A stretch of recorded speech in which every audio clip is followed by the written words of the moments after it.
بسم اللہ الرحمن الرحیم۔ یہ خوبصورت واقعہ حضرت یوسف اور زلیخا کا ہے۔ حضرت یوسف علیہ السلام حضرت یعقوب کے بیٹے، حضرت اسحاق کے پوتے اور حضرت ابراہیم کے پرپوتے تھے۔ حضرت یوسف کا واقعہ ایسا ہے کہ جسے قرآن کریم میں احسن القصص کہا گیا ہے۔ آج ہم آپ کو اس احسن القصص کے بارے میں بتائیں گے کہ کیسے حضرت زلیخا حضرت یوسف کے عشق میں مبتلا ہو کر گناہ کی طرف مائل ہوئیں اور پھر سچی توبہ کے بعد ان دونوں کی شادی ہو گئی۔ پھر اللہ پاک نے ان کے بطن سے 2 پیغمبر پیدا کیے۔ حضرت یوسف کو بیچنے کے لیے جب مصر کے بازار میں لایا گیا اور زلیخا کے اصرار پر ان کے شوہر حضرت یوسف کو خرید لیتے ہیں اور انہیں گھر لے آتے ہیں، اور پھر عزیز مصر زلیخا سے کہتے ہیں کہ اسے بہت عزت و احترام سے رکھو، بہت ممکن ہے کہ ہمیں فائدہ پہنچائے یا اسے ہم اپنا بیٹا ہی بنا لیں۔ اس طرح حضرت یوسف محل میں سکون سے رہنے لگے۔ جیسے ہی آپ نے جوانی کی دہلیز پہ قدم رکھا تو زلیخا آپ پر فریفتہ ہو گئی۔ ایک دن موقع پا کر 7 دروازوں کے پیچھے جو کمرہ تھا ادھر حضرت یوسف کو دعوت دی اور سب دروازے بند کر دیے اور کہنے لگی، لو آؤ۔ حضرت یوسف نے کہا، تیرا میاں تو میرا آقا ہے جس نے مجھے عزت سے رکھا ہے، میں ایسا ظلم نہیں کر سکتا، بے شک ظالم نجات نہیں پاتے۔ زلیخا دروازے بند کر کے حضرت یوسف سے اپنی خواہش پوری کرنا چاہتی تھی، لیکن حضرت یوسف دروازے کی طرف بھاگے اور دروازے اللہ کے حکم سے کھلتے گئے۔ زلیخا نے حضرت یوسف کو بھاگتے ہوئے پیچھے سے پکڑا، جس سے ان کی قمیص پیچھے سے پھٹ گئی۔ یہ واقعہ پچھلی ویڈیو میں ہم آپ کے ساتھ بیان کر چکے ہیں، لہٰذا عزیز مصر نے جب حضرت یوسف کو یوں کمرے سے نکلتے دیکھا تو زلیخا نے شور مچا دیا کہ حضرت یوسف میرے ساتھ بدکاری کرنا چاہتے تھے، اور عزیز مصر سے کہنے لگی کہ جو تمہاری بیوی سے برا ارادہ کرے تو پس اس کی سزا یہی ہے کہ اسے قید کر دیا جائے اور دردناک سزا دی جائے۔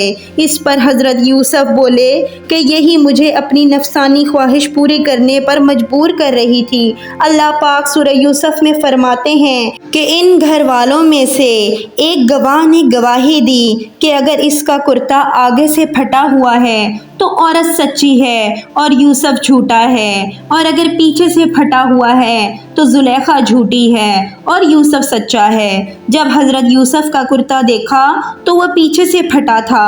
پھر عزیز مصر نے زلیخا سے کہا کہ یہ تمہارا فریب ہے اور کچھ نہیں۔ پھر کہا کہ یوسف تم اس بات کا خیال نہ کرو، اور زلیخا تم اپنے گناہ کی بخشش مانگو، بے شک خطا تیری ہی ہے۔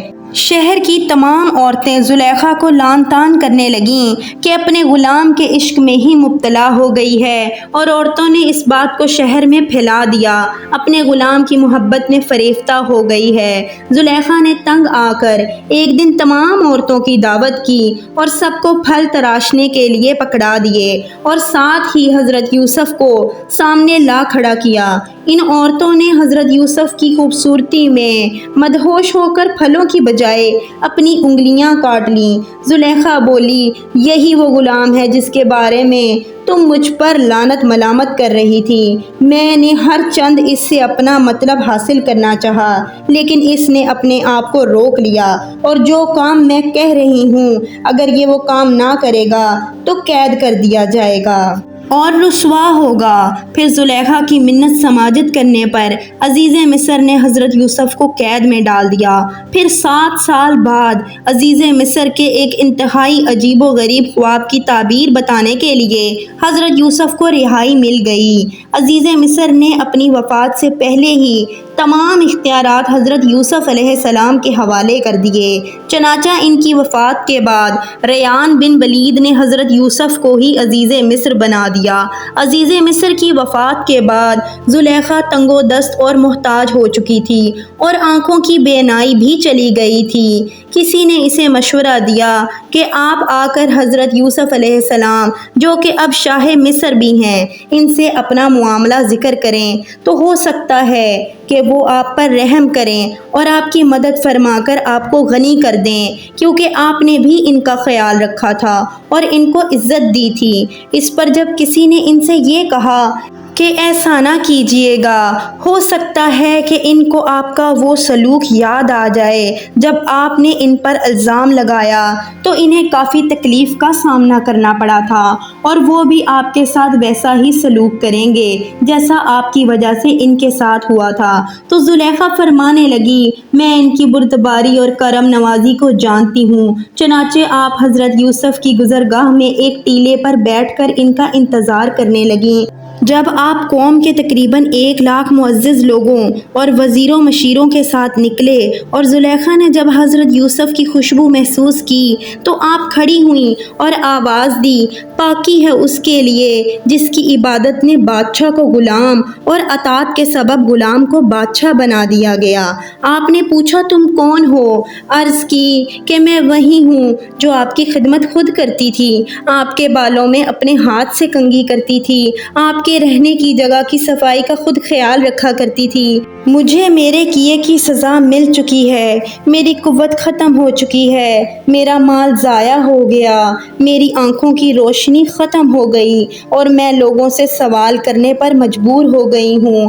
پہلے مصر کے لوگ میری نعمت کو دیکھ کر رشک کرتے تھے اور اب میں اس سے محروم ہو چکی ہوں، کیونکہ فساد کرنے والوں کی یہی سزا ہے۔ یہ سن کر حضرت یوسف علیہ السلام بہت زیادہ رونے لگے اور فرمایا، کیا تیرے دل میں میری محبت میں سے کچھ باقی ہے؟ آپ نے عرض کی، جی ہاں، اس کی قسم جس نے حضرت ابراہیم کو خلیل بنایا، مجھے آپ کی طرف دیکھنا زمین بھر سونا چاندی ملنے سے زیادہ محبوب ہے۔ آپ وہاں سے چلے گئے اور حضرت زلیخا کی طرف پیغام بھیجا، اگر تمہاری رضامندی ہو تو ہم تم سے نکاح کر لیں، اور اگر تم شادی شدہ ہو تو تمہیں غنی کر دیں۔ آپ نے حضرت یوسف کے پیغام لانے والے سے کہا، میں جانتی ہوں کہ وہ مجھ سے مذاق کر رہے ہیں، کیونکہ میری جوانی اور حسن و جمال کے وقت تو انہوں نے میری طرف توجہ نہ دی، اور اب جب کہ میں بوڑھی، اندھی اور فقیر ہوں تو وہ مجھے کیسے قبول کر سکتے ہیں؟